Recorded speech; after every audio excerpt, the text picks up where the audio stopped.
नमस्कार दोस्तों, मैं हूं दीपक सिंह, दैनिक स्टेट समाचार से।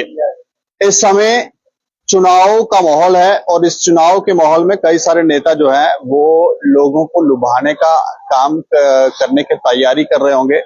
ऐसे में एक प्रेस कॉन्फ्रेंस मूवमेंट कल्की की तरफ से की गई है। क्या कुछ कहते हैं वो इनसे जानेंगे। हमारे साथ बात करने के लिए विक्रम महाजन है जो कल्की के बोर्ड मेंबर है। अच्छा, मैं जानना चाह रहा हूँ किस विषय को लेकर आज प्रेस कॉन्फ्रेंस की गई है। दीपक जी, जय श्री राम। हमारे सारे जम्मू वासियों को, देशवासियों को, जैसे कि सबको पता है, चुनाव का इस टाइम दौर चल रहा है। चुनाव के दौर में अलग अलग पार्टियों की अलग अलग विचारधारा है, अलग अलग मुद्दे आते हैं, अलग अलग मैनिफेस्टो इश्यू होते हैं। वैसे एक मैनिफेस्टो इश्यू है, अलग अलग जैसे पार्टी के मैनिफेस्टो इश्यू है, उन्हीं पे हम चर्चा करने आ रहे हैं। एक एनसी पार्टी ने कुछ मैनिफेस्टो इश्यू किया, उसमें कुछ पॉइंट्स रखे गए हैं। जहां तक हमें लगता है, हम इस चर्चा का विषय ये है, हमने चर्चा तब की है कि वो जो पॉइंट है वो हमारे समाज के लिए सरासर गलत है। और ऐसे पॉइंटों को, जो जम्मू कश्मीर इस टाइम अमन चल रहा है, शांति के रास्ते पे चल रहा है, शांति की प्रगति की ओर बढ़ रहा है, ये जो इनके पॉइंट है, 370 को वापिस लाना, पीएसए को वापिस लाना कि खत्म करना? खत्म तो हमारी पिछली गवर्नमेंट ने जो कोशिश की थी उन्होंने की थी, लेकिन इनकी कोशिश है उनको वापिस लाना, जो कि हमारे जम्मू के लिए, हमारे देश के लिए अलग अलग मुद्दे हैं। पत्थरबाजी बढ़ा सकते हैं, टेररिज्म बढ़ा सकते हैं, और सबसे बड़ी बात है 1990 के दौर में कश्मीरी माइग्रेशन हुई थी, उस टाइम भी 370 थी, इन्हीं की गवर्नमेंट थी, इन्हीं की सरकारें थी। और आज ये कहते हैं कि कश्मीरी पंडितों को हम वापिस लेके जाएंगे। अगर वापिस लेके जाएंगे तो उस टाइम कोई कोशिश तो करनी चाहिए थी। मुझे बड़ी दुख के साथ कहना पड़ता है, जब ये काम हुआ था, अब्दुल्ला साहब, फारूक अब्दुल्ला साहब अपनी पूरी फैमिली के साथ हमारे देश से बाहर छुट्टियां मना रहे थे, और यहां पे ये काम हो रहा था। उन्होंने वापिस आना चाहिए था। अपने देशवासियों को, अपने स्टेट वासियों को, अपने भाइयों को उनका दुख सुनना चाहिए था और उनकी परेशानियां देखनी चाहिए थी। क्यों उनको माइग्रेट करना पड़ा, क्यों उनको वहां से उठ के जम्मू आना पड़ा, क्यों यहां पे टेंटों में रहना पड़ा? वही माहौल, वही 370 आप वापिस लाना चाहते हैं? आपको हमारी जम्मू कश्मीर का अमन पसंद नहीं आ रहा क्या? हमारे भाईचारों में जैसे प्यार बना हुआ है हमारे लोगों में, वो प्यार पसंद नहीं आ रहा क्या? इसीलिए नहीं तो क्या ये क्योंकि कांग्रेस भी इसका सपोर्ट कर रही है, उन्होंने गठबंधन किया है और सभी सीटों के ऊपर, 90 की 90 सीटों के ऊपर मिलकर वो चुनाव लड़ेंगे, तो आपको लगता है ये कांग्रेस भी उनके समर्थन में? भाई साहब, ये माइग्रेशन का काम हुआ था, सेंटर में जो थी वो कांग्रेस की ही गवर्नमेंट थी। अगर स्टेट गवर्नमेंट वहां पे फेलियर साबित हुई थी तो हमारी सेंटर में कांग्रेस, वो क्या कर रहे थे? उनका क्या काम था?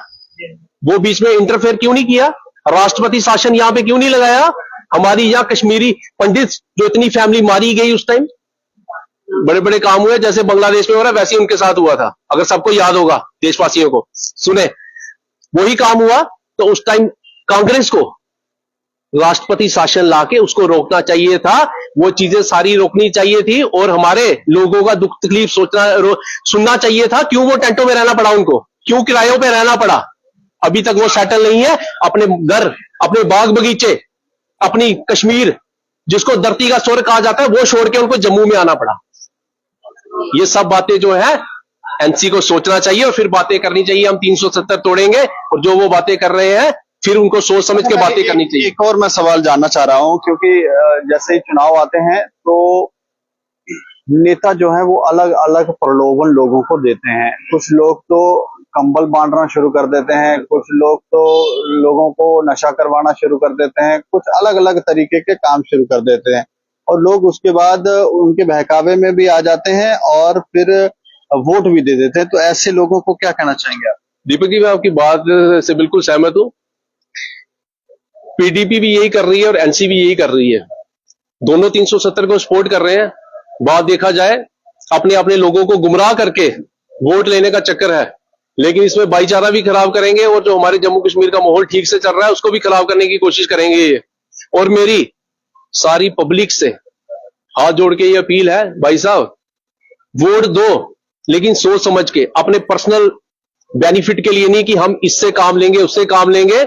जो हमारे बच्चों का फ्यूचर बनाएगा, जो हमें अमन शांति देगा, जो हमारे जम्मू कश्मीर को हमारे देश से जोड़ के रखेगा और यहाँ पे अमन शांति फैलाएगा, उसी को वोट दे। वो सोच समझ के वोट दे, क्योंकि एक वोट आपका आने वाले समय में हमें दोबारा उस सिस्टम में, दोबारा उस समय में लेके जा सकता है जो पूरा जम्मू कश्मीर ने पहले भी भुगता हुआ है और कितने साल से भुगतते आ रहा है। सर, मैं आपका नाम जान सकता हूँ? हाँ जी, अपना नाम बताएं। महंत जसमेर। अच्छा जसमेर जी, ये जो इस समय, क्योंकि राजनीति इस समय चुनाव होने वाले हैं, तो चुनाव के मौके पर लोगों को किन चीजों का ध्यान रखना चाहिए, वो थोड़ा सा आप। लोगों को खुद समझना चाहिए, किसी के लालच में क्यों फंसे। अपना वोट जहाँ आत्मा मानते हो वहां दो, जो राम को लाए हम उनको लाएंगे। अच्छा, और लोगों से भी आप ये कह रहे हैं जो राम को लाए उन्हीं को लाओ। तो जो जैसे ये बता रहे हैं, नेशनल कॉन्फ्रेंस ने जो अपना मैनिफेस्टो जारी किया है, कांग्रेस ने जो गठबंधन किया, इनको कैसे देख रहे हैं आप? देखिए, हमारा है साधु समाज, अच्छा, जो कभी मंदिर में नहीं आके देखता। हम सब पता है, मंदिर में बैठे हैं हम, ठीक है ना। हमारी तो देखो वोट नहीं, इधर मंदिर में बैठे हैं, पुजारी बन के बैठे हैं।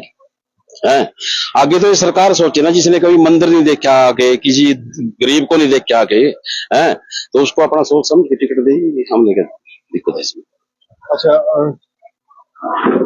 आप अपना नाम बताएंगे? सुदेश कुमार है। जी, आप कुछ कोई विचार साझा करेंगे? सर ये जो पार्टियां हैं, स्टेट पार्टियां हैं, जैसे एनसी है, पीडीपी है, इनका जो पहले मैनिफेस्टो है आज भी वही है। तो ये अब हमको सोचना चाहिए कि हमें मतलब इन लोगों को कैसे सपोर्ट करना, क्योंकि इनकी जो विचारधारा है वही है, पुरानी ही है। 370 रिवाइव करना है और दोबारा वही पत्थरबाजी, दोबारा वही माहौल। तो इससे जो विकास हुआ है, मुझे लगता है कि वो दोबारा रिवर्ट होने के चांसेस है। तो लोग अवेयर हो जाएं और अच्छे तरीके से सोच समझकर वोट डालें। थैंक्स। अच्छा, तो विक्रम जी, अंत में कुछ कहना चाहेंगे? मैं इलेक्शन कमीशन से हाथ जोड़ के उनसे अपील करता हूं कि हमारे जम्मू कश्मीर का भाईचारा बना रहे। उसके लिए ऐसी पार्टियां जो सिर्फ वोट बैंक के लिए ऐसे ऐसे कानून लाना चाहती हैं जो पब्लिक के हित में है, ना जम्मू के हित में है, ना कश्मीर के हित में है, सिर्फ अपने वोट बैंक के लिए काम हो रहे हैं भाई साहब। तो इलेक्शन कमीशन जो भी हमारे बैठे हुए वहां पे नुमाइंदे बैठे हुए, हाथ जोड़ के आपसे अपील है, दोबारा ऐसी पार्टियों को नामांकन फिर से एक बार उनका सोचा जाए, रद्द क्यों ना हो। क्योंकि जो हमारी स्टेट डिस्टर्ब करना चाहती है सिर्फ अपने वोट बैंक के लिए, तो भाई साहब दोबारा सोचें। आप ये कह रहे हैं कि जो पार्टियां समाज कल्याण का काम नहीं कर रही हैं, उनको डीएफिलिएट कर दिया जाए। दीपक जी, वही बात मैं कहना चाहता हूं और उसके साथ में पब्लिक से भी अपील करना चाहता हूं, उन्हीं पार्टियों को वोट दे सोच समझ के। आप समझदार हो, आपके बच्चे समझदार हैं, आप अपना फ्यूचर देखें, हमारा अमन शांति देखें। सिर्फ अपने पर्सनल फायदे के लिए किसी को वोट मत दें।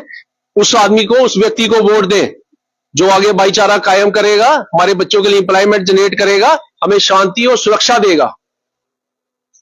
चलिए, धन्यवाद हमसे बातचीत करने के लिए। जय श्री राम। तो देखें, ये कह रहे हैं कि लोग थोड़ा सा पहले जो गलतियां की दोबारा ना करें, अवेयर हो जाएं और इस बार चुनाव में उन लोगों का चुनाव करें, उन नेताओं का चुनाव करें, उन नेताओं को वोट दें जो समाज कल्याण का काम करते हों, जिनकी विचारधारा समाज कल्याण हो। ऐसे नेता नहीं जो कुर्सी पर आने के लिए राजनीतिक षड्यंत्र रच रहे हों, अलग अलग तिगड़म लगा रहे हों, पैसे देकर टिकट ले रहे हों। इन चीजों पर लोग थोड़ा सा ध्यान दें और ऐसे लोगों का चुनाव ना करें।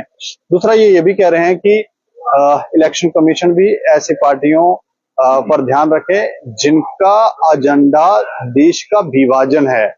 ऐसी पार्टियों के ऊपर सख्त एक्शन होना चाहिए, ऐसा ये कह रहे हैं। इस खबर के ऊपर आप प्रतिक्रिया भी रखें और देखते रहें दैनिक क्षण समाचार। मुझे और मेरे सहयोगी अरुण कुमार को दें इजाजत। नमस्कार।